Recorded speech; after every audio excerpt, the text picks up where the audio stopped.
Selamat malam saya ucapkan kepada ibu-ibu dan bapak-bapak yang sudah meluangkan waktunya untuk membersamai saya dalam melaksanakan diseminasi budaya positif.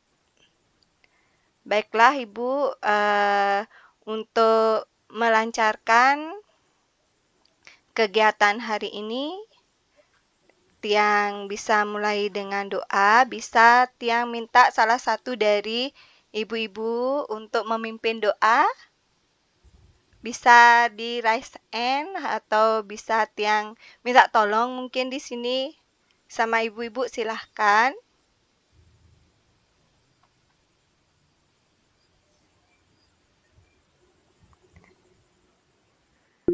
Nggih, terima kasih Bu Ari. Silahkan untuk itu, Tiang persilahkan untuk Bu Ari memimpin doa.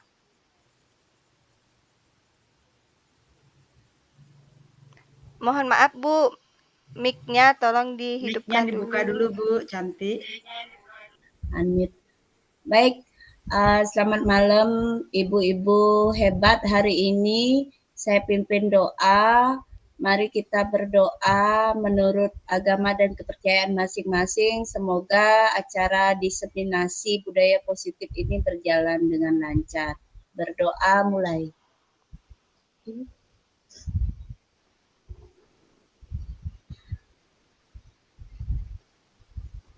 Berdoa selesai. Terima kasih Bu Ari. Nggih, Tiang buka saja. Mohon maaf, terima kasih kita Tiang infokan niki ada kesempatan baik Ibu Kepala Sekolah Tiang sudah bisa menyertai kita dalam kegiatan diseminasi niki. Beliau adalah Ibu Iluh Rinun. Ibu Iluh, terima kasih atas waktunya sudah bisa membersamai Tiang Ibu dalam kegiatan diseminasi niki.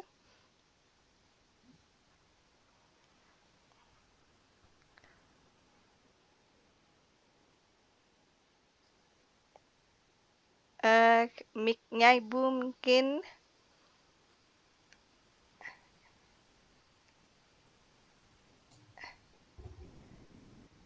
Nggih, karena mic-nya Ibu mungkin bermasalah. Niki Tiang perkenalkan Ibu Lina dari negara, Ibu Rai sama Bu Dayu. Niki ada kepala sekolah Tiang yang sudah bisa menyertai kita. Baiklah, Tiang buka. Tiang ucapkan puji syukur kepada Tuhan Yang Maha Esa atas berkat dan rahmat-Nya. Pada hari ini saya bisa bagi sekian dari banyak materi dalam pembelajaran ini, saya akan berbagi diseminasi budaya positif. Pertama-pertama, sebagai umat beragama, Tiang aturkan panganjali umat. Om Swastiastu. Inggih, izinkan Tiang untuk share screen ibu-ibu sareng sami.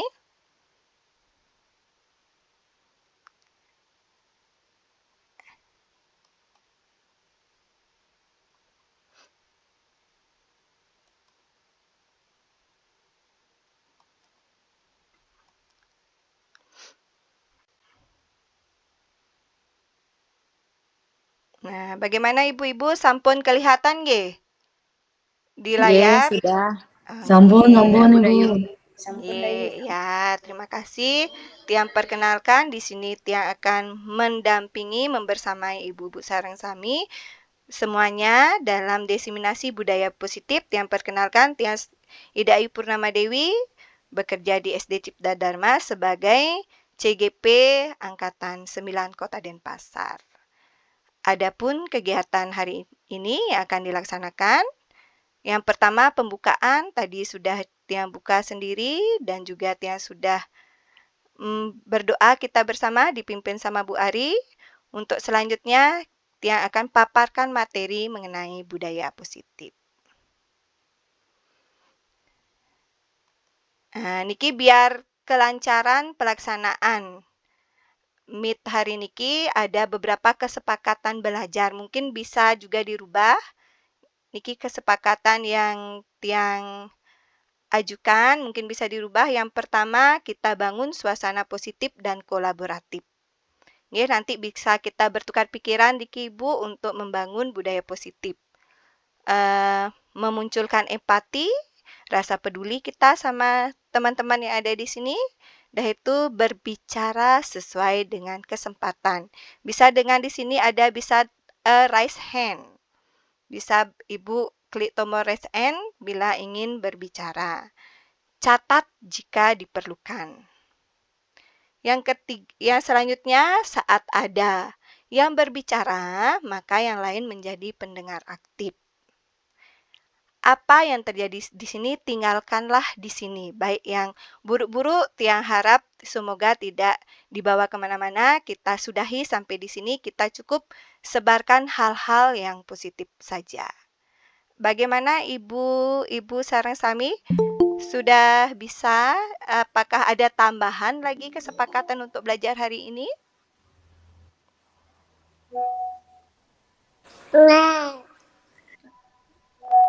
Kalau menurut yang sampun cukup, Ibu.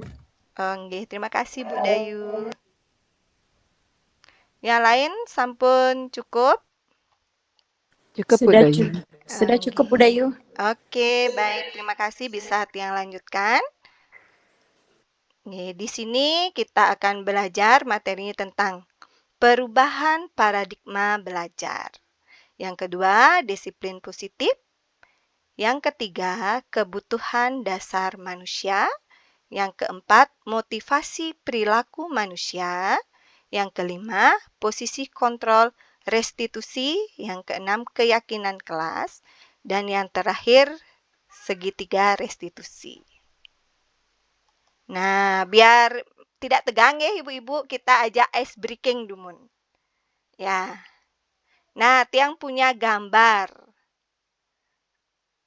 Ya, gambar ini bisa coba Ibu-Ibu artikan dari gambar yang saya tampilkan. Bisa ketik di kolom chat atau enggak raise hand langsung boleh.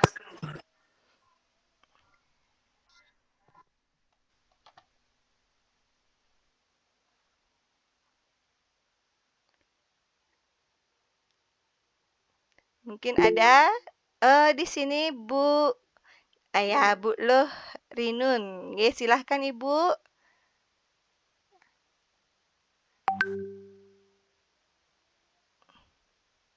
Bisa dibantu mungkin Ibu dari gambar ini. Tadi Tiang lihat raise hand. Ya, Bu Nani. Oke, Ibu mic-nya Bu Nani bisa dibantu, Bu. Baik, selamat malam Ibu Dayu, sarang ibu-ibu yang lain. Tiang mencoba menjawab dari gambar yang sudah ditampilkan oleh Bu Dayu. Itu ada gambar plus D, ada buaya, dan ada positif gitu ya. Jadi saya ambil itu gambarnya adalah budaya positif. Semoga Bagaimana yang lainnya setuju Bu Amrita ya? Ya, selamat malam Bu Dayu. Nggih, ya Bu Amrita. Oh ya, sama seperti Bu Nani, di sana kan ada gambar buaya. Buayanya huruf B diganti dengan D, kemudian ada garis 2. Artinya Iya. positif, jadi budaya positif gitu. Nggih, ternyata hebat-hebat nih ibu-ibu. Kita ini walaupun kita sudah mungkin berumur ya sama kayak Tiang, hebat, benar itu ada gambar buaya di mana di tengahnya kita tambahkan huruf D. Iya. Ada taspen mudah. Nggih. Ada ini tes PM menyatakan positif dalam tanda kutip positif yang tidak nyata positifnya Ibu nggih. Niki ya benar budaya positif. Nggih. Tiang lagi kuis lagi satu saja. Nggih, semoga ini menyangkut ke materi yang akan kita sampaikan. Nah, ini mungkin ada yang bisa bantu. Ibu-ibu yang lain yang hebat-hebat semua. Oh, nggih Ibu, tiang ingatkan, tiang lupa akan bagi kenten Bu ya, bagi resensi absen, nggih. Nanti tiang akan kirim di kolom chat linknya, nggih. Boleh jawab Bu Dayu?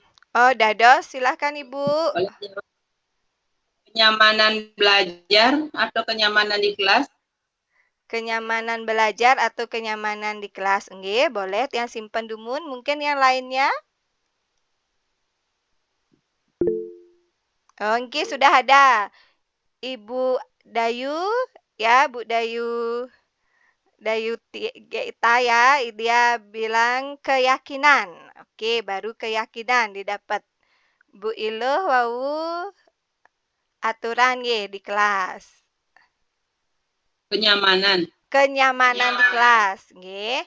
Dan itu Bu Dayu keyakinan. Mungkin ada yang lain? Niki juga Bu Dayu lagi memperbaiki.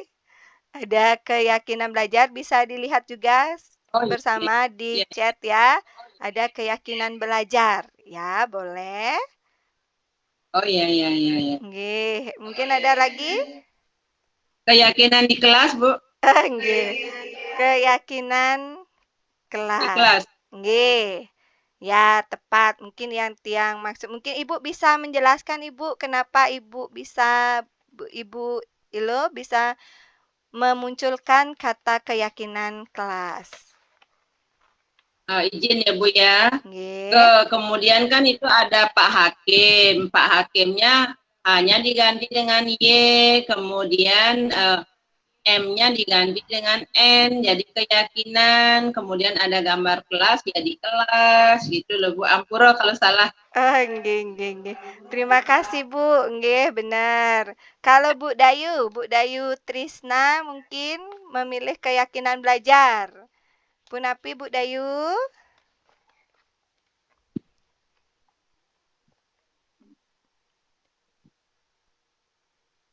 Oh, mungkin Bu Dayunya nggih. Keyakinan itu karena kan nikah hakim kan, Ya, jadi nggih. yakin, keyakinan. Nah ini karena di ruang kelas yang tiang pikir itu kan terjadi proses belajar mengajar, jadi keyakinan mengajar dan belajar. Ya, benar Ibu, juga bagus. Analisanya juga bagus kan Niki kan ruangan kelas pikirnya ada kegiatan belajar nggih. Ya, tapi di sini tiang gini kan karena kita akan membuat suatu keyakinan kelas. Ya, karena di sini juga gambar orangnya mungkin tiang tidak lihat kan, cuma kelasnya. Ya, sudah bagus Ibu. Nggih, terima kasih bisa tiang lanjutkan.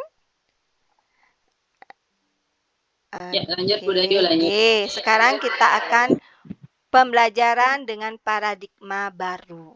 Pembelajaran dengan paradigma baru ini dirancang berdasarkan prinsip pembelajaran yang terdiferensiasi sehingga setiap murid belajar sesuai dengan kebutuhan dari tahap perkembangan untuk mewujudkan profil pelajar Pancasila. Karena dasarnya kita diferensiasi itu mungkin karena kita mengetahui latar belakang dari peserta didik kita ya ibu-ibu yang dari mungkin berbeda latar belakangnya, dah itu berbeda cara belajar dan sebagainya. Mungkin ada yang membantu kenapa kita merancang pembelajaran yang berdiferensiasi.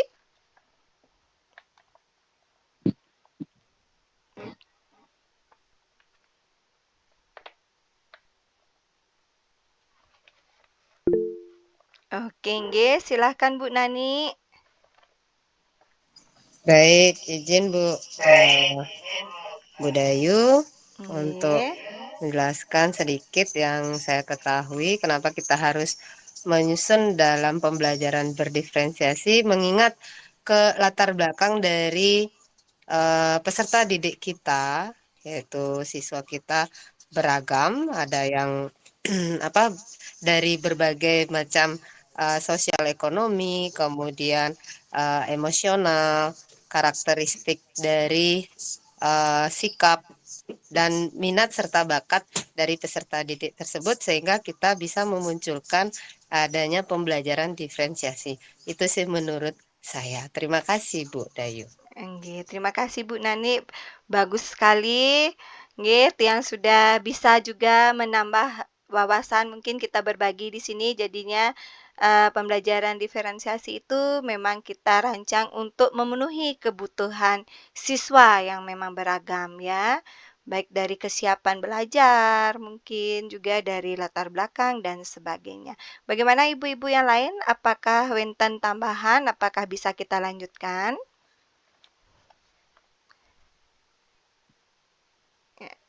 Nggih. Ya, baiklah, saya lanjutkan.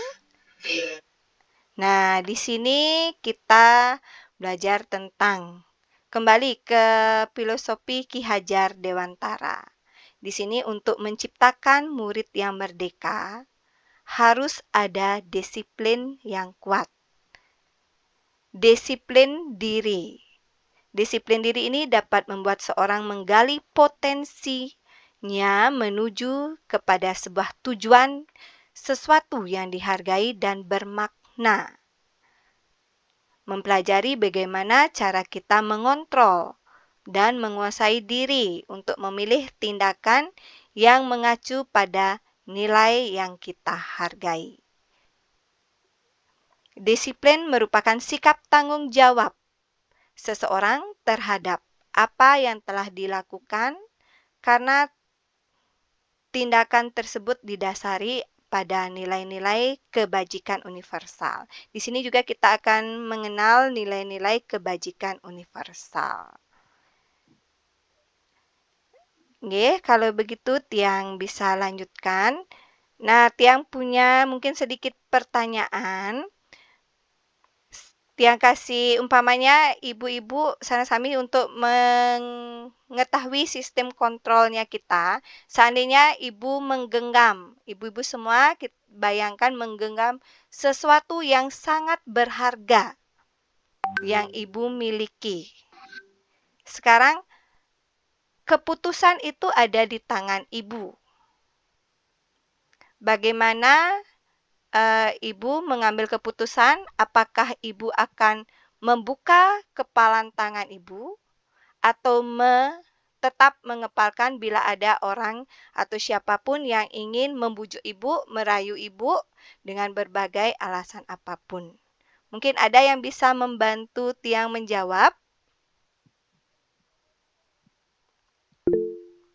Oke, di sini Ibu Ari. Silahkan Ibu. Baik Bu Dayu, Tiang coba untuk berbagi nggih menurut Tiang sendiri bahwa apa yang kita anggap itu sesuatu hal yang berharga perlu kita pertahankan dengan baik, tidak kita bagi ke orang lain. Di mana jika memang sesuatu hal yang berharga itu sangat diperlukan oleh orang lain dan bagi orang lain itu hal yang bisa membuat orang berubah atau menjadi lebih baik, maka sesuatu hal yang sangat berharga yang kita miliki bisa kita bagikan ke orang lain. Misalnya ilmu pengetahuan kita tidak bisa miliki dengan diri sendiri saja yang pintar, tetapi kita bisa berbagi ke orang agar orang lain pun bisa tertular dengan kemampuan tersebut. Itu kalau dalam hal pendidikan. Itu menurut saya Bu Dayu. Nggih, bagus sekali ya Ibu. Dari Bu Ari yang jadi dapat belajar untuk bisa saling berbagi ya. Mungkin ada ibu-ibu yang lain mungkin menambahkan mungkin pandangannya.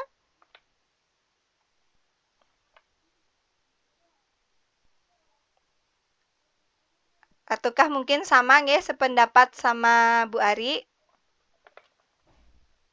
Ya, kurang lebihnya begitu Bu Dayu.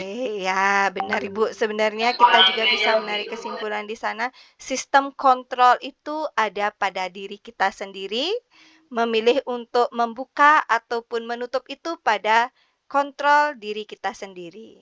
Jadi kalau kita yang merasa itu memang hak kita untuk mempertahankan, silahkan. Dan juga untuk berbagi, kita silahkan. Jadi yang memegang kontrol apapun pada yang terjadi pada diri kita adalah diri kita sendiri. Baik, di sini Tiang juga sudah dibuka layarnya. Sebagai pendidik, tujuan kita adalah menciptakan anak-anak yang memiliki disiplin diri sehingga mereka bisa berperilaku dengan mengacu pada nilai-nilai kebajikan universal dan memiliki motivasi intrinsik, bukan ekstrinsik. Nilai-nilai kebajikan itu sifat-sifat positif, ya, yang ditunjukkan oleh dirinya sendiri. Nilai-nilai universalis itu lintas dari bahasa, lintas suku bangsa, lintas agama, dan lintas latar belakang.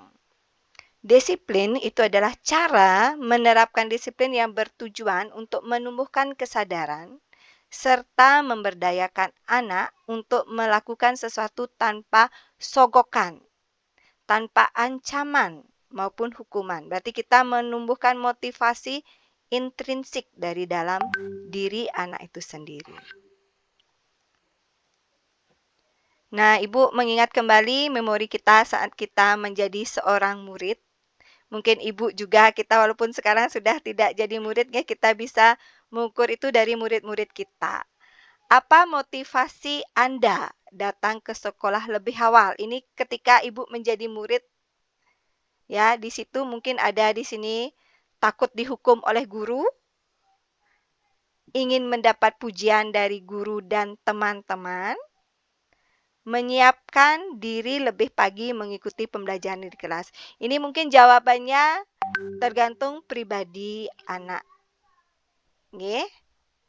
Nah, kalau Tian tanyakan, mungkin ada Bu Ketut Sudyarmini, kalau Ibu membayangkan diri sebagai seorang murid, motivasi Ibu datang ke sekolah, napi Bu?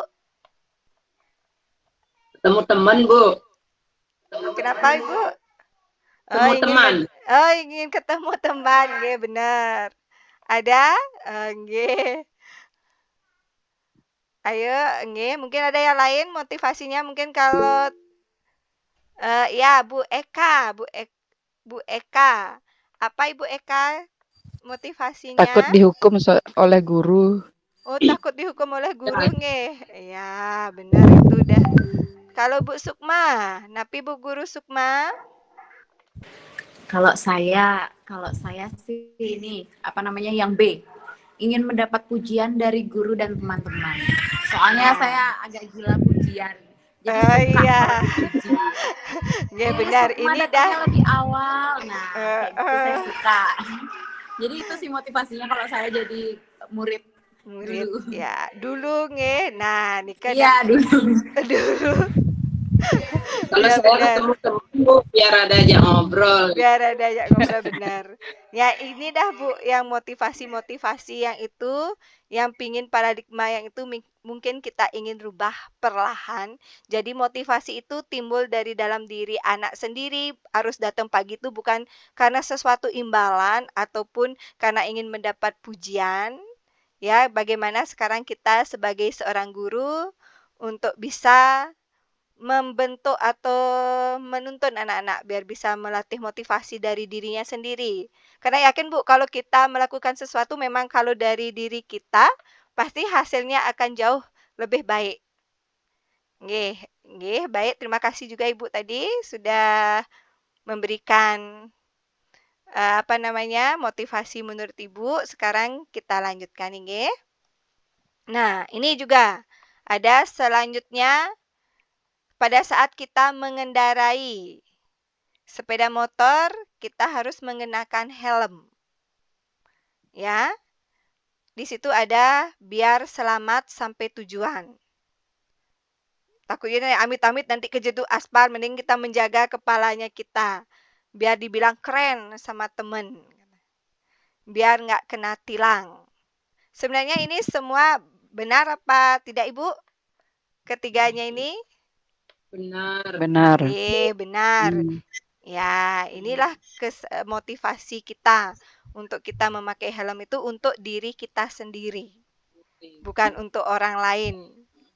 Oke, lanjut. Nah, sekarang Niki, mari kita amati ya. Motivasi Anda datang ke sekolah lebih awal. Motivasi kita saat mengendarai helm, mungkin nanti bisa Tiang suruh Ibu untuk Bapak menjawabnya di form. Selanjutnya, nah Niki, menurut Diana Gosen, itu motivasi itu ada 3, Ibu. Motif menjadi orang yang dari pertama nggih, menghindari tindakan, menghindari hukuman. Yang tadi mungkin ada memilih ke sekolah karena takut dihukum sama guru. Ini motivasinya. Dia menghindari tindakan, menghindari hukuman. Dan itu ada yang bilang mendapat pujian, kayak Bu Sukma tadi bilang mendapat pujian, penghargaan dari orang lain. Nah, kedua tindakan ini merupakan eksternal. Dia motivasi eksternal karena pengaruhnya dari luar. Dan itu yang jawaban yang ketiga tadi belum ada nggih, yang jawab yang ketiga menjadi orang yang mereka inginkan, menghargai diri dan nilai yang diyakini. Ya, karena ibu-ibu jujur-jujur sekali. Nah, ini yang kita harapkan kepada anak didik kita, biar tumbuhnya motivasi dari dalam dirinya. Jadi dia datang ke sekolah memang keinginannya dia sendiri untuk menghargai dirinya. Semoga kita bisa menerapkan ya ibu-ibu di sekolah kita masing-masing. Harus, Bu. Nggih. Nah, konsep disiplin dengan identitas gagal. Di sini hukuman. Dan di sini penghargaan. Hukuman itu kalau kita bilang bisa menyakitkan, rasa tidak nyaman, murid menjadi takut, memaksa, murid menyembunyikan kesalahannya karena takut dihukum, murid menjadi rendah diri, meningkatkan perilaku pasif agresif. Kalau kita memberi penghargaan, menyebabkan juga ketergantungan dia. Bila kita tidak memberikan penghargaan, dia tidak akan melakukan tindakan disiplin itu. Menghilangkan motivasi dari dalam. Karena ada kayak tadi motivasi eksternal. Tidak efektif. Merusak hubungan atau sifat iri jadinya. Menghukum orang lain. Mengurangi ketepatan. Merampas hak menghargai dirinya. Ini masih karena dia pengaruh motivasi eksternal. Ini mungkin yang akan terjadi bila kita melakukan sesuatu karena motivasi eksternal. Nah, konsep disiplin dengan identitas sukses yang tadi itu gagal, mungkin Ibu sekarang kalau sukses, kita bisa ada konsekuensi dan juga di sini kita akan jelaskan nanti segitiga restitusi. Penguatan jangka pendek itu konsekuensi anak-anak tahu kesalahannya, dia tahu cara bagaimana untuk mengatasi. Tidak nyaman jangka waktu pendek. Perlu monitoring berkelanjutan. Stimulus respon dibuat oleh guru dan siswa. Kalau konsekuensi ini harus kita sepakati antara guru dan siswa. Murid menghormati peraturan. Kalau segitiga restitusi ini memberikan penawaran, bukan paksaan. Murid bertanggung jawab untuk perilakunya. Fokus pada pemecahan masalah jangka panjang. Murid menghormati dirinya dan orang lain. Teori kontrol dirinya memegang kontrol. Oh, ternyata Ibu Putri sudah ikut bergabung. Terima kasih Bu Putri. Oke. Di sini hukuman atau konsekuensi. Mari Ibu kita jawab bersama-sama. Mungkin ada yang bisa raise hand nggih. Yang nomor 1. Murid push up. Selamat malam Bu Dayu.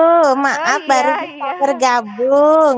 Nggih, terima kasih ya Bu Putri. Ya, Bu, niki semangat nggih. Iya, terima kasih. Niki perkenalkan Ibu, teman tiang dari SD berapa Pedongan Ibu Putri? SD 10 Pedongan Iya, Tia. Salam kenal ibu-ibu. Nggih, terima kasih ya Bu sudah menghadiri, sudah menyempatkan waktunya. Sambil gini ikut Ibu nggih. Nggih, Oke, lanjut. ya. Nggih, baiklah. Nomor 1 di sini. Bisa kita saling berbagi yang mana termasuk hukuman atau konsekuensi. Nomor 1, murid push up 15 kali karena tidak menggunakan masker ke sekolah. Mungkin ada yang membantu menjawab. 380 cm kubik. Nggih, wenten yang bantu untuk nomor 1 kita bersama-sama. Ya Bu Nani. Itu hukuman Bu Dayu. Nggih, baik. Menurut saya hukum. Nggih, ibu-ibu yang lain setuju ini nomor 1 hukuman?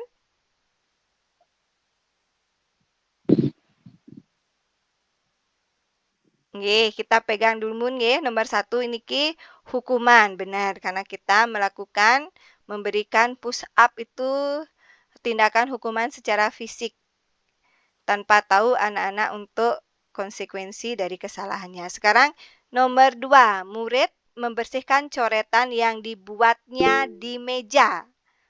Konsekuensi. Nggih, benar Ibu. Konsekuensi. Jadi anak-anak bertanggung jawab atas kesalahannya nggih yang kita sepakati. Oke, nomor 3. Murid menggantikan buku tugas temannya yang telah dirusak nggih Bu Eka. Hukuman. Itu konsekuensi juga. Iya. Mengganti konsekuensi nak Bu? Apa hukuman? Bagaimana Ibu? Konsekuensi? Bersama mirip ya. Nggih, kalau kita cenderung ke sini bagaimana Ibu-ibu? Konsekuensi apa hukuman yang nomor 3? Konsekuensi.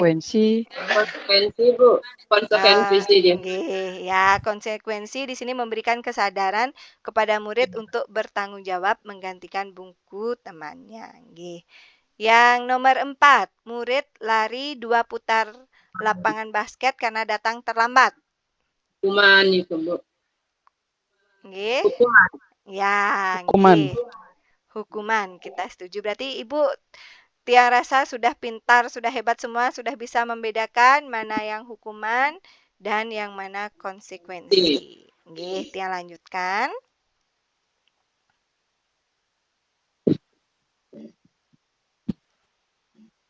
Nah, di sini Ibu kita akan mempelajari kebutuhan dasar manusia dan dunia berkualitas. Ini adalah ada William Clayser, dia mengungkapkan bahwa ada 5 kebutuhan manusia.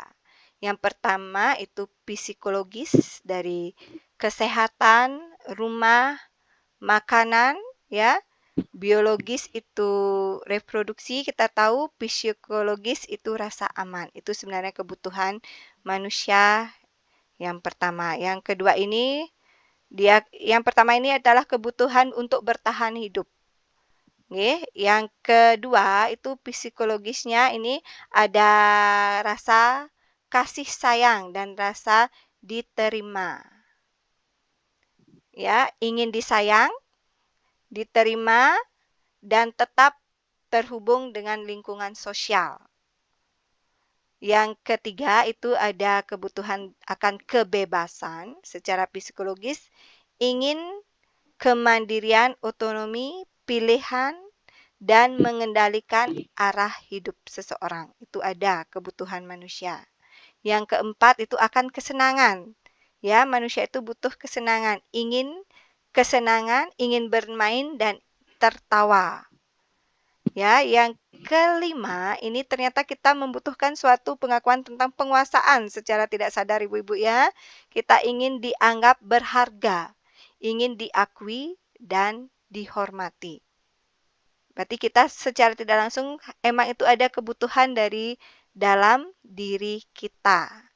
Kebutuhan untuk hidup, rasa sayang, kebebasan, kesenangan, dan penguasaan itu ada. Baiklah, saya lanjutkan lagi. Nah, di sini kita ingin mewujudkan dunia yang berkualitas bagi murid-murid kita.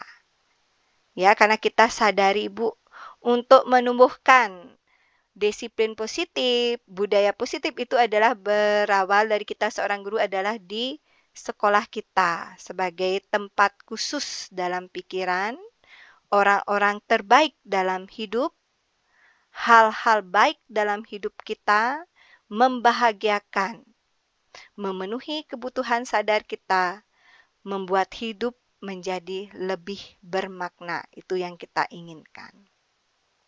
Bagaimana kita bisa mewujudkan? Ada yang tahu bagaimana kita bisa mewujudkan hidup kita berkualitas, Ibu? Mungkin salah satunya. Syaratnya apa? Ada yang bantu mungkin rasa apa yang ada pada diri kita untuk bisa menumbuhkan kualitas diri kita. Nggih? Nah, ini tidak ada standar baku yang sebenarnya menunjukkan dunia ini berkualitas, Bu. Buat suasana yang nyaman. Kita percaya kalau sudah ada suasana lingkungan yang nyaman, pasti kita akan menjadi orang yang berkualitas. Baik, suasana yang dapat memenuhi setidaknya satu dari kebutuhan dasar kita. Sama kayak Tiang, umpamanya memilih menjadi seorang guru karena saya merasa nyaman akan profesi itu. Ya, bila guru dapat membangun interaksi yang memberdayakan dan memerdekakan murid, maka murid akan meletakkan dirinya sendiri sebagai individu yang positif dalam dunia berkualitas karena mereka menghargai nilai-nilai kebajikan. Inilah tugas penting kita, Ibu, membangun interaksi untuk memberdayakan dan memerdekakan murid. Bagaimana Ibu, setuju? Setuju. Ya, baik. Kita bisa lanjutkan. Nah, kita membangun budaya positif itu dengan membuat suatu keyakinan kelas, bukan peraturan kelas. Kalau kita bilang peraturan, anak-anak tidak boleh datang terlambat. Kesannya kita memaksa, kita gini, jadi kita membuat dari peraturan itu menjadi suatu keyakinan. Biar dia tumbuh rasa motivasinya untuk mengikuti keyakinan kelas kita. Keyakinan kelas itu adalah nilai-nilai keselamatan atau kesehatan. Inilah yang kita sebut sebagai suatu keyakinan, yaitu nilai-nilai kebajikan universal yang disepakati secara tersirat dan tersurat, lepas dari latar belakang, suku, negara, bahasa, maupun agama. Jadi keyakinan itu berlaku untuk universal, tidak berlaku untuk golongan-golongan seperti sukunya, agamanya, walaupun bahasanya, dan yang lainnya. Ya, seperti ini contohnya Ibu. Kenapa kita memiliki peraturan tentang menggunakan masker dan mencuci tangan setiap saat? Ya, jadi anak-anak itu yakin, bukan karena nanti takut loh nggak pakai masker dimarah sama ibu guru. Nggak pakai masker nanti bisa dihukum atau gimana. Takut, berarti dia sudah yakin, masker itu adalah berguna untuk, ini suatu keyakinan, nilai-nilai kebajikan universal dia, untuk keselamatannya. Jangan sampai dia memakai masker, mungkin karena nanti takut loh, gini sama temennya lain. Jadi itu adalah untuk keselamatan dirinya sendiri. Nah, ini kalau ciri-ciri khusus keyakinan kelas itu bersifat lebih abstrak dibandingkan peraturan. Kalau peraturan sudah jelas, tidak boleh begini, tidak boleh begitu. Kalau kita keyakinan, kita menggunakan nilai-nilai kebajikan universal. Pernyataannya universal, berlaku untuk umum. Pernyataannya positif, tidak terlalu banyak atau mudah diingat. Sebaiknya kita membuat keyakinan di kelas itu tidak mesti banyak, panjang, dan lebar, tapi anak-anak tidak bisa mencerna dan meyakini, nggih, dapat diterapkan. Itu yang penting kita dapat menerapkan. Kontribusinya untuk semua pihak yang berada di dalam kelas. Dapat ditinjau kembali, karena keyakinan ini bisa ditinjau kembali sesaat, mungkin ada tambahan, bisa kita tambahi, mungkin kita rasa bisa dikurangi, itu kita karena sudah menjadi pembiasaan, kita akan mencari menambah secara bertahap, tidak langsung brek gitu. Baiklah, Tiang kasih. Nah, niki contoh Ibu, kita merubah dari peraturan menjadi keyakinan. Oke, selamat datang, mungkin ada Iki Bu Dayu Dwi ikut bergabung. Terima kasih. Nah, Ibu coba kita lihat bersama-sama dari yang Tiang tunjuk yang ada bulat merahnya ini ke. Selalu kembalikan buku ke tempatnya. Ini adalah suatu peraturan. Berarti ada nilai keyakinan yang ada di dalam aturan itu. Oke, nilai keyakinan itu bisa Ibu lihat di sini kita ada rasa tanggung jawab. Berarti kalau kita selesai memakai buku, sebaiknya kita kembalikan ke tempatnya. Ini adalah nilai keyakinan. Dah itu yang kedua, dilarang. Kalau kita bahasa dilarang, oh tidak boleh loh mengganggu orang lain. Itu kesannya masih ada nilai kata negatifnya. Jadinya kita merubah dari kata dilarang itu menghormati orang lain. Kalau kita sudah meyakini dengan menghormati orang lain, kita tidak akan mengganggu orang. Selanjutnya di sini hadir di sekolah 15 menit sebelum pembelajaran dimulai. Ini sama menghormati orang lain dan komitmen yang ada pada diri kita sendiri dan juga menghormati mungkin guru, teman, atau siapa supaya pembelajaran berjalan dengan baik. Dilarang melakukan kekerasan. Nggih, di sini adalah ada rasa keselamatan, menghormati orang lain. Kalau kita sudah tahu keselamatan, nilai keyakinan yang baik, menghormati orang lain, kita tidak akan melakukan tindakan kekerasan. Dan itu yang di sini untuk kesehatan. Berarti kita yakin kalau sehat, kalau kita yakin untuk menjaga kesehatan, pasti kita tidak akan menggunakan narkoba. Nggih, bergantian atau menunggu giliran. Di sini dia termasuk menghormati orang lain dan bersabar. Banyak loh Bu, sekarang umpamanya kayak anak-anak gini, maju, dia tidak sabar. Dari sini pun kita bisa contoh kalau kita mengantre apa, kita bisa giniin sama anak-anak. Bergantian menunggu giliran. Menggunakan masker, berarti ini untuk kesehatan dan keselamatan. Jangan berlari di kelas atau koridor. Itu juga keselamatan dan keamanan. Yang lanjut. Nah, mungkin rancangan tindakan aksi nyata ini adalah untuk mewujudkan budaya positif melalui keyakinan kelas yang tadi kita ginikan. Dan itu untuk yang sudah minta izin kepada sekolah, kepada ibu, untuk latar belakangnya di sini. Kita lanjutkan. Nah, niki prosedur yang kita lakukan untuk menyusun suatu kesepakatan kelas atau keyakinan kelas. Nggih. Pertama, kita curahkan pendapat tentang peraturan yang perlu disepakati. Niki ada, mungkin kita minta sama teman anak-anak semuanya peraturan apa yang ingin disepakati. Habis itu kita mencatat, anak-anak juga mencatat semua masukan dari murid-murid kita. Yang ketiga, kita meninjau kembali daftar-daftar curahan pendapat yang telah dicatat. Kita tinjau. Setelah meninjau itu, kita kembali keyakinan bersama-sama. Setelah itu, anak-anak di sini menyetujui keyakinan kelas dengan menandatangani bersama. Ini bisa salah satu langkah yang kita lakukan, yang Tiang lakukan. Jadi anak-anak dia menandatangani, berarti dia sudah menyetujui keyakinan yang kita buat. Setelah itu baru kita menempel di papan pajangan, biar bisa mudah dibaca, Ibu. Biar mudah dilihat. Jadi anak-anak dengan gampang melihat, kita buat semenarik mungkin. Selanjutnya.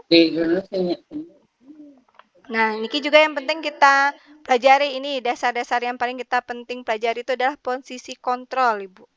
Sebagai seorang penghukum, kita seorang guru harus bisa menempatkan ini ada 5 posisi kontrol sebagai seorang guru. Ada penghukum, itu dengan cara menghardik. Kita sering menghardik murid, mungkin menunjuk-nunjuk, menyakiti, menyindir, itu adalah kontrol sebagai seorang penghukum. Dan itu yang kedua, membuat orang merasa bersalah. Dengan berceramah, menunjukkan kekecewaan kepada murid. Ini yang merah-merah niki, ini adalah membentuk adalah budaya yang tidak baik. Kita beri tanda negatif, nggih. Nah, yang sekarang di sini teman, kita berposisikan diri kita sebagai teman. Membuat alas-alasan untuk murid-muridnya.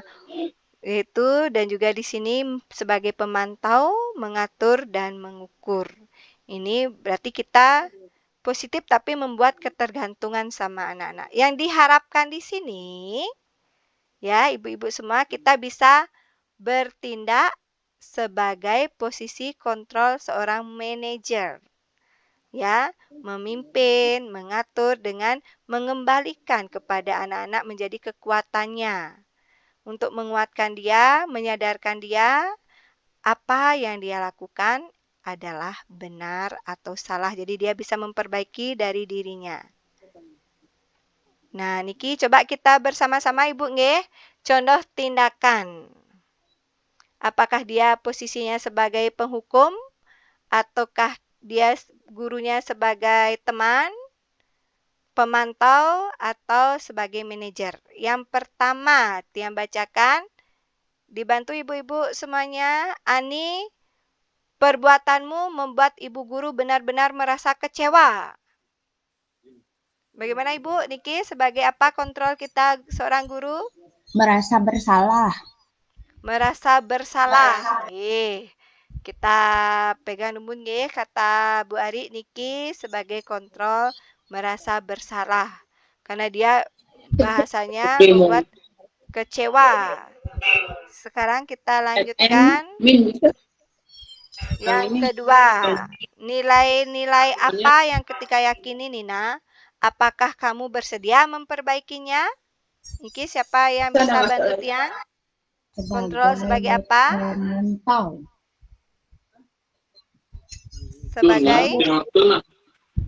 Sebagai pemantau, Bu Dayu. Ya, Bu Ari, Niki katanya sebagai pemantau. Kita pegang dumun nggih. Kecewa tadi sebagai kata bersalah, ini sebagai pemantau. Yang ketiga, tidak ada kapoknya ya kamu. Ambil posisi push up sekarang juga. Kalau itu bagaimana Ibu? Sebagai apa kita? Penghukum. Ya, penghukum. Ya, yang lainnya bisa dibantu mungkin. Di sini ayolah lakukan demi Pak Guru ya. Kalian keren deh. Kalau itu sebagai apa? Teman. Sebagai pintar ya Bu Guru harinya ya, sebagai teman. Oke, selanjutnya. Kamu tahu apa konsekuensi dari tindakanmu kan Dani? Sebagai napi ini? Manajer. Sebagai manajer ya, kita lihat nih. Nah, di sini jawabannya dari Bu Ari. Nggih. Tadi yang pertama membuat rasa bersalah. Ya, kalau Ani, perbuatanmu membuat ibu guru benar-benar merasa kecewa. Kalau kita punya murid seperti itu, kita berikan kalimat seperti ini, dia akan merasa bersalah. Jadi dia merasa takut, tidak bisa memanajer dirinya sendiri. Ya, sekarang yang kedua, nilai-nilai apa yang kita yakini nih, Ibu minum, Dek. Minum air dulu. apakah kamu bersedia memperbaikinya? Berarti kita ini sebagai manajer, kita bisa memberikan pertanyaan kepada anak-anak untuk dia bisa menyadari kesalahannya dulu sehingga dia bisa memperbaikinya. Yang ini tidak ada kapoknya ya, kamu ambil posisi push up sekarang. Itu sebagai penghukum. Mungkin itu nanti bisa anak-anak terus rambut kalau kita memberi hukuman seperti ini pasti akan terkenang di kepala anak-anak kita halnya yang menyakitkan ya. Dah itu Pak Guru sebagai kamu keren deh. Kita kadang berlaku sebagai teman. Di sini ada kamu tahu konsekuensi dari tindakanmu ini sebagai pemantau. Nggih, kita lanjut. Nah, niki ada video posisi sebagai penghukum. Bisa ditonton bersama, Bu.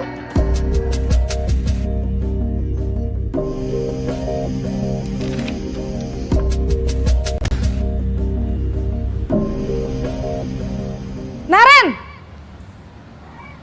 Sini kamu! Selamat pagi, Bu. Selalu terlambat. Kamu deh, pasti terlambat. Maaf, Bu. Saya... Apa? Apa coba? Alasan kamu apa lagi? Kapan sih kamu tidak terlambat? Malas sekali ya kamu jadi anak. Saya... Dasar pemalas. Gak kapok-kapok sih kamu. Sudah berapa kali terlambat? Sana, kamu keliling lapangan basket 2 kali. Kenapa saya harus keliling lapangan basket, Bu? Kenapa? Kamu mau lawan ibu? Berani-beraninya jawab. Sudah terlambat, masih berani jawab pula. Sekarang, keliling lapangan basket 5 kali sekalian. Biar kapok. Cepat! Pergi sana ke lapangan basket.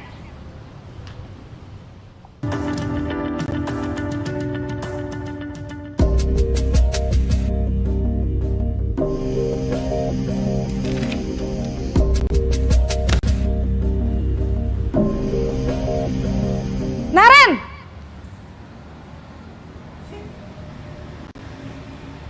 Selamat pagi, Bu. Naren. Kamu kenapa terlambat lagi, nak? Ya Tuhan, Naren. Kamu senang ya bikin ibu susah ya? Kalau kamu terlambat lagi, nanti ibu yang ditegur bapak kepala sekolah, nak. Disangka ibu tidak bisa membina kamu. Duh, gimana ini? Maaf, Bu. Duh, Gusti Naren. Kamu suka ya kalau ibu ditegur bapak kepala sekolah? Terus, sekarang ibu harus tulis apa ini di buku absen? Ini kamu sudah sering terlambat loh. Ibu harus apa coba? Maaf, Bu. Maaf sekali. Ya sudah, lain kali jangan bikin ibu susah lagi ya, nak ya. Ibu tidak akan kuat lagi kalau kamu begini terus. Bisa jantungan kalau ibu ditegur bapak kepala sekolah. Sana cepat ke kelas. Maaf ya, Bu. Maaf sekali. Posisi pembuat rasa bersalah berbicara dengan nada tenang.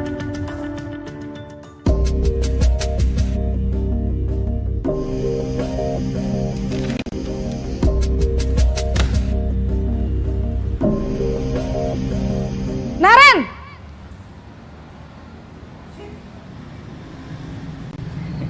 Selamat pagi, Bu. Wah, sudah jam berapa ini, nak? Terlambat lagi ya, sayang? Iya, Bu. Habis ibu saya lupa bangunkan saya, Bu. Kamu malah menyalahkan ibu kamu. Kamu bukannya anak yang larinya paling kenceng. Kok terlambat sih? Iya, Bu. Saya memang terlambat bangun tadi. Jadi biarpun saya lari kencang, tetap gak kekejar, Bu.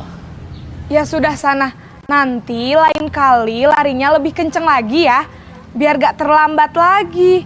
Bikin seneng ibu, demi ibu. Bisa kan? Bisa lah, Bu. Ya sudah sana masuk kelas. Ibu beresin urusan absen kamu. Kamu ini ada-ada saja.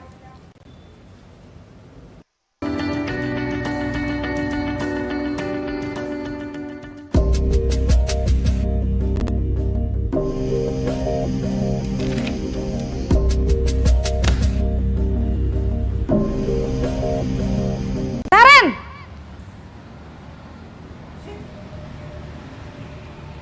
Selamat pagi, Bu. Naren, apa peraturan sekolah kita tentang jam berapa kita harus masuk sekolah, nak? Kita harus di sekolah jam 7, Bu. Iya betul, sekarang sudah jam 7.20. Naren sudah tahu konsekuensinya jika terlambat hadir. Paham, Bu. Saya harus tinggal kelas pas jam istirahat selama 20 menit. Iya benar, konsekuensinya demikian. Jadi nanti jam 9.30 pas istirahat, kamu harus tinggal di kelas, kerjakan tugas tambahan untuk ketertinggalan kamu, ya? Baik, Bu.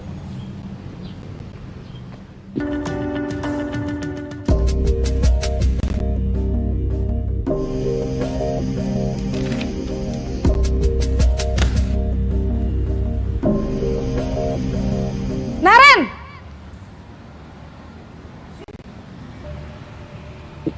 Selamat pagi, Bu. Selamat pagi, Naren.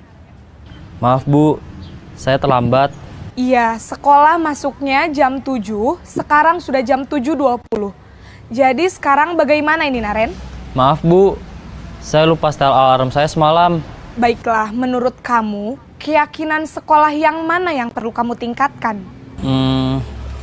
Menghargai diri sendiri dan orang lain mungkin ya, Bu. Setuju. Jadi, apakah Naren meyakini prinsip saling menghormati tersebut? Iya, Bu. Saya meyakininya. Apakah Naren bersedia memperbaiki masalah keterlambatan ini? Bersedia, Bu. Bagaimana kamu akan perbaiki masalah keterlambatan ini? Saya akan coba untuk tidak lupa menyetel alarm saya, Bu. Baik, kalau Naren lupa menyetel alarm di rumah, ada orang yang kira-kira bisa bantu mengingatkan tidak? Ada, Bu. Kakak saya, Kak Ema. Ada lagi selain Kak Ema? Selain Kak Ema, ada ibu saya. Baik, jadi yang mengingatkan Naren adalah Kak Ema dan ibu kamu ya? Kira-kira akan mulai setel alarm kapan nih, Naren? Setelah pulang sekolah, akan segera saya lakukan. Baik, jadi Naren akan setel alarm untuk bangun besok pagi dan akan diingatkan oleh kakak dan ibunda Naren ya. Ada lagi yang mungkin perlu dilakukan, Naren? Agar tidak terlambat bangun lagi. Tidak ada, Bu. Baik, Naren. Terima kasih untuk kerjasama kamu. Sekarang kamu perlu kembali ke kelas untuk belajar. Baik, Bu. Terima kasih.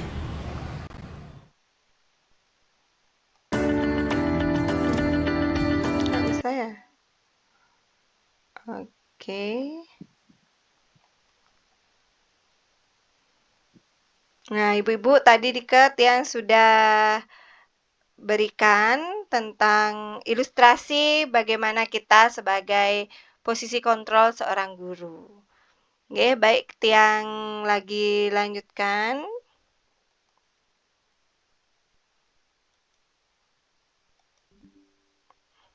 Oke, Tiang mungkin ulang dulu Bu share-nya. Nah.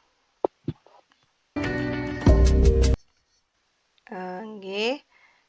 Ya, Tiang ulang untuk melanjutkan Ibu karena tadi ada pemutaran video jadi gininya Tiang ulangkan. Lanjut ke materi.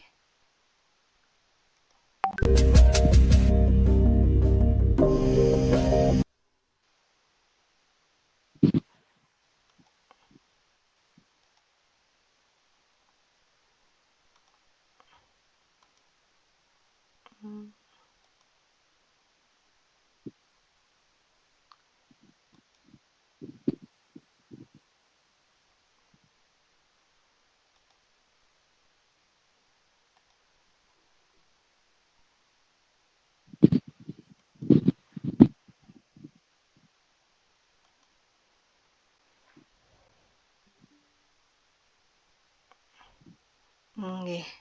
Mohon maaf tadi Ibu karena mutar video dia tiang ulang kembali.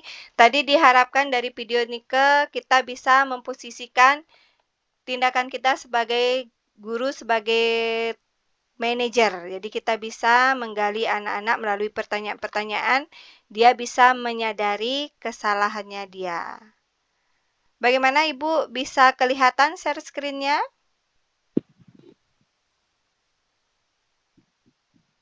Kelihatan, Bu. Nggih, baik. Nggih. Ini kita sekarang mempelajari tentang bagaimana cara kita menyelesaikan kasus-kasus di sekolah kita berkaitan dengan anak kita. Sebagai niki ada Gosen tahun 2024 menjelaskan segitiga restitusi itu adalah proses menciptakan kondisi bagi murid untuk memperbaiki kesalahannya mereka sehingga mereka bisa kembali pada kelompok mereka dengan karakter yang kuat.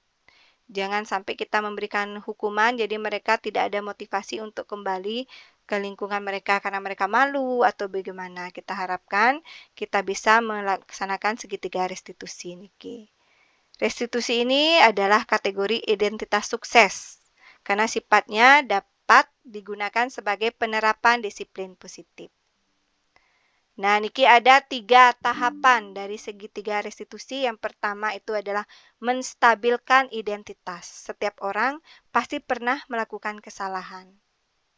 Kamu bukanlah satu-satu yang pernah melakukan ini. Ini adalah salah satu pertanyaan untuk menstabilkan identitas.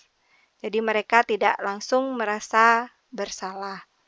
Yang kedua, tindakan validasi atau tindakan mengesahkan. Jadinya, kamu tentu punya alasan melakukan itu. Adakah cara yang lebih efektif untuk mendapatkan apa yang kamu butuhkan? Itu salah satu pertanyaannya. Yang ketiga, menanyakan keyakinan. Nilai-nilai apa yang pernah kita sepakati atau kamu ingin menjadi orang seperti apa? Niki tiang punya kasus kemarin tentang restitusi. Di sana ada Gung Dika, Bu, yang tidur saat pelajaran agama. Gung Dika itu jadinya mengantuk dia dan karena saking mengantuknya dia sampai mendengkur. Jadi temannya merasa terganggu. Akhirnya Tian sebagai walinya dari Gung Dika berdialog untuk menyelesaikan masalah dengan menggunakan segitiga restitusi. Nah, niki salah satu contoh segitiga restitusi.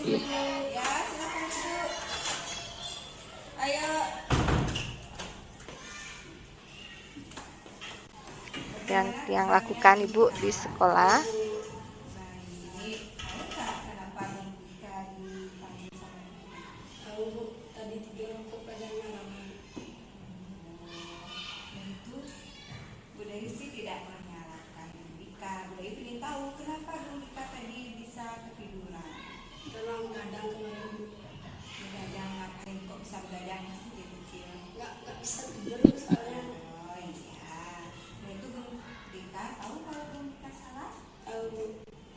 Keyakinan kelas yang mana yang bisa memperhatikan dulu sama memperhatikan apa tidak tidak memperhatikan dulu sama apa lagi sama tidak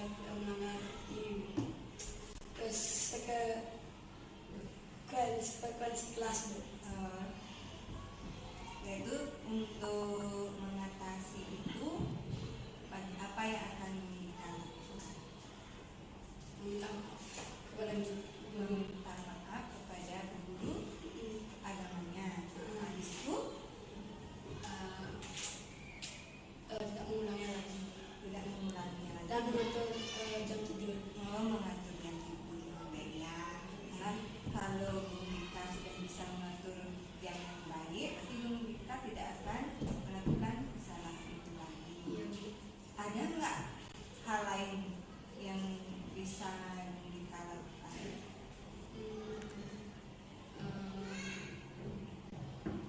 Itu aja sih, Bu.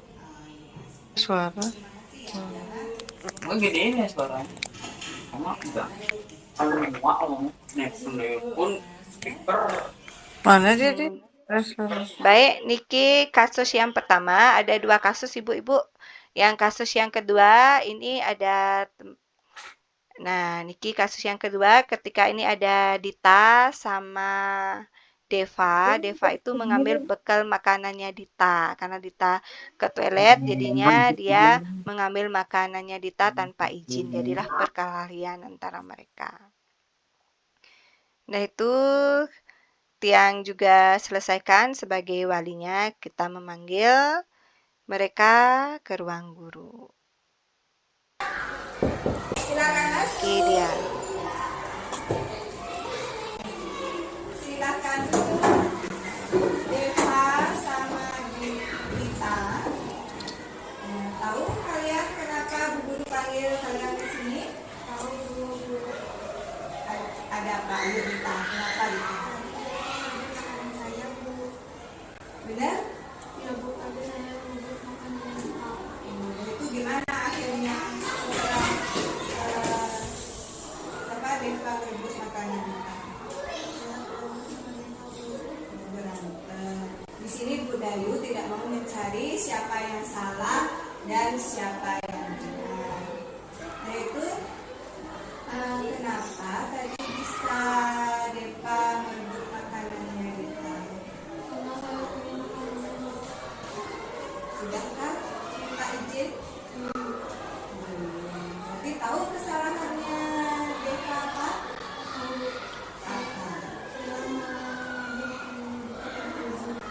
Berarti keyakinan kelas yang mana yang Deva tidak patuhi? Tidak menghargai, saling menghargai teman. Nah sekarang untuk mengatasi masalah itu Deva harus bagaimana?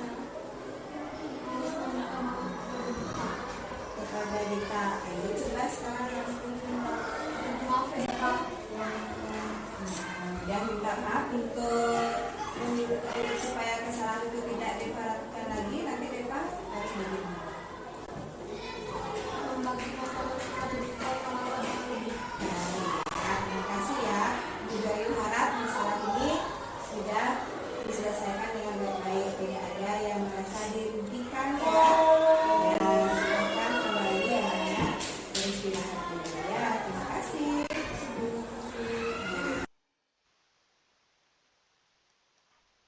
Nah, Ibu, dari 2 kasus yang Tiang temukan tadi, Niki saya dapat mengambil dari praktek penerapan segitiga restitusi. Mungkin nanti diharapkan untuk kedepannya kita sebagai seorang guru bisa berlaku sebagai menempatkan diri posisi control manager dengan mengatasi masalah dengan menggunakan segitiga restitusi. Dengan langkah-langkahnya, pertama kita harus menstabilkan identitas yang Tiang lakukan di sini dengan pertanyaan, tahukah Gung Dika dipanggil karena apa?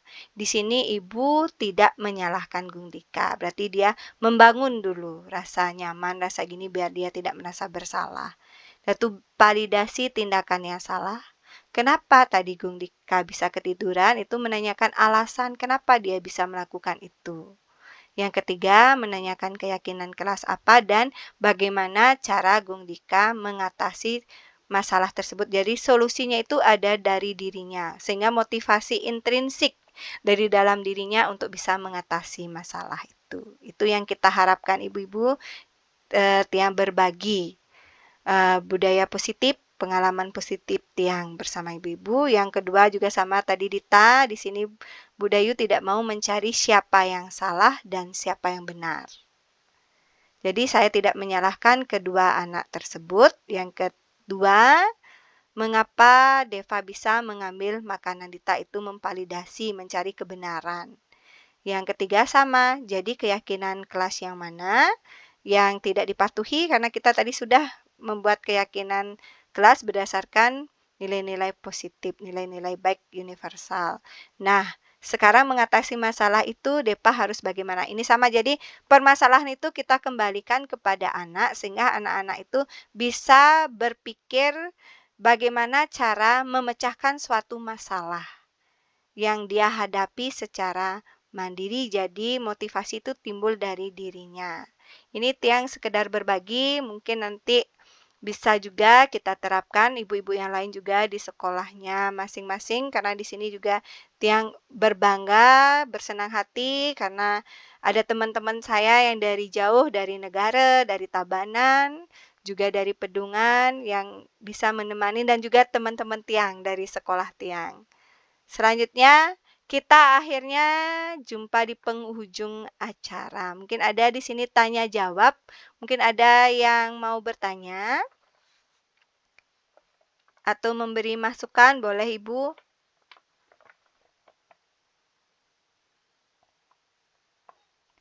Sudah pas nggih?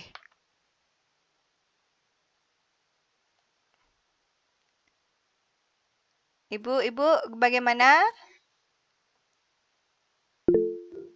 Oh, nggih, di sini ada Bu Eka. Ya, Bu Eka, ada yang ditanyakan? Bagus sekali, Dayu, pemaparan yang tadi Bu Dayu. Mungkin bisa nanti akan kita terapkan di sekolah ya. Ya minimal kita tularkan sedikit-sedikit dulu sebagai masukan untuk teman-teman bagaimana itu budaya positif.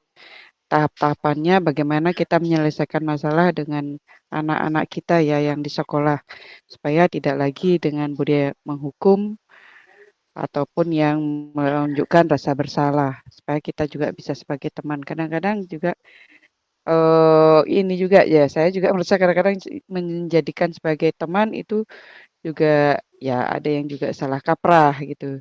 Semoga ini jadi pencerahan bagi kita semua ya untuk penerapan budaya positif. Terima kasih Bu Dayu atas pemaparannya. Nggih, sama-sama Bu Eka. Terima kasih mungkin teman-teman Tiang, mungkin ibu-ibu yang dari negara, mungkin Bu Lina, ada mungkin masukan atau apa sehingga Tiang jadi bisa merefleksi diri untuk memperbaiki. Sudah bagus sekali Bu Dayu. Salut Tiang sama Bu Dayu. Ya, semoga kedepannya selalu. Yang bisa jadi inspirasi nih kita yuk. Oh, nggih Bu. Semoga bisa sama-sama nggih Bu nggih diterapkan. Nggih, mungkin ada ibu-ibu yang lain mungkin Bu.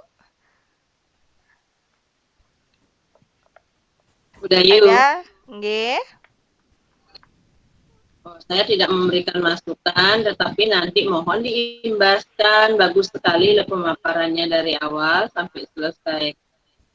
Ya Bu Dayu ya. Nggih Ibu, terima kasih Bu atas waktu dan kesempatan. Niki pun Tia juga bersyukur teman-teman yang mau hadir di sini bisa mendukung kita untuk maju bersama demi sekolah kita Ibu. Niki juga Tia mengundang teman-teman Tiang, jadinya kita berbagi hal yang baik kepada teman-teman yang lain juga. Ada Bu Putri mungkin dari SD Pedungan nggih. Juga teman Tiang Ki Bu. Bagaimana Bu? Baik Bu Dayu, terima kasih atas waktunya. Walaupun saya terlambat untuk bergabung, tapi sudah lumayan bagus sekali pemaparannya dari tadi dan saya mendapatkan banyak sekali tambahan ilmu dari Bu Dayu yang mungkin nantinya saya akan terapkan di sekolah kepada siswa agar bisa lebih baik lagi dalam memberikan kepada anak-anak pemahaman dan bisa memberikan yang lebih baik lagi di dunia pendidikan tentunya. Bu Dayu, terima kasih atas hari ini ilmunya sangat luar biasa sekali.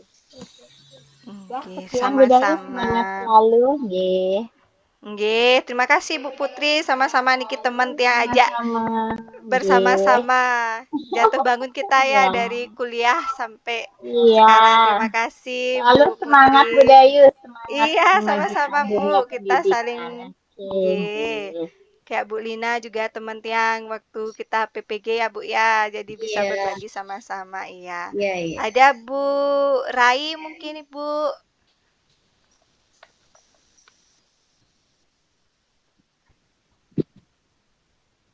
Mungkin beliau lagi gini nggih. Mungkin ada yang lain lagi, kalau tidak apa kita bisa sudahi atau kita tutup karena juga Tiang sudah lumayan waktu Ibu. Ada yang raise hand mungkin mau lagi menambahkan sebelum kita tutup?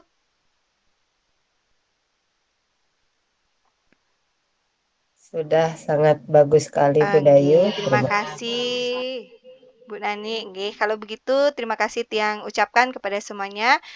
Tiang nanti akan bagikan untuk Ibu mengisi napi wastanya umpan balik Ibu. Dari kegiatan ini Tiang akan bagikan di linknya nanti melalui grup atau di sini juga Tiang bagikan juga linknya di sini Bu nggih.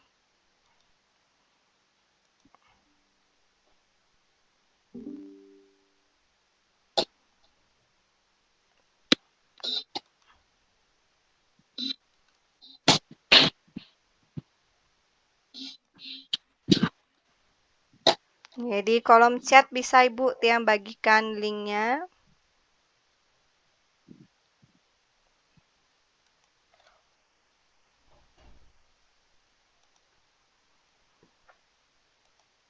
Bisa dibuka itu Ibu untuk mengisi absen sama umpan baliknya. Tiang ucapkan terima kasih sebagai penutup. Tiang mohon, Tiang izin dulu Ibu untuk Tiang tutup stop share-nya nggih, Tiang sudah tutup. Terima kasih atas waktunya Ibu, karena tadi kita mulai dengan doa, karena Tiang mengucapkan syukur karena berjalannya diseminasi ini sudah lancar. Tiang mohon kepada Ibu, mungkin tadi sudah Bu Ari yang bantu Tiang memimpin doa, niki Tiang sangat mendapat kehormatan Ibu Kepala Sekolah Tiang bisa menghadiri. Ibu Tiang mohon silahkan untuk menutup acara niki Bu dengan doa bersama. Terima kasih Bu Dayu atas waktunya. Semoga apa yang Bu Dayu paparkan hari ini bermanfaat untuk kita semua, khususnya yang bergabung di dalam Gembala malam hari ini. Semoga kedepannya kita bisa berbagi di sini juga dengan yang lebih banyak ya. Karena sudah waktu, mari kita berdoa sebelum kita menutup acara sesuai dengan agama dan kepercayaan kita masing-masing. Kita berdoa mulai.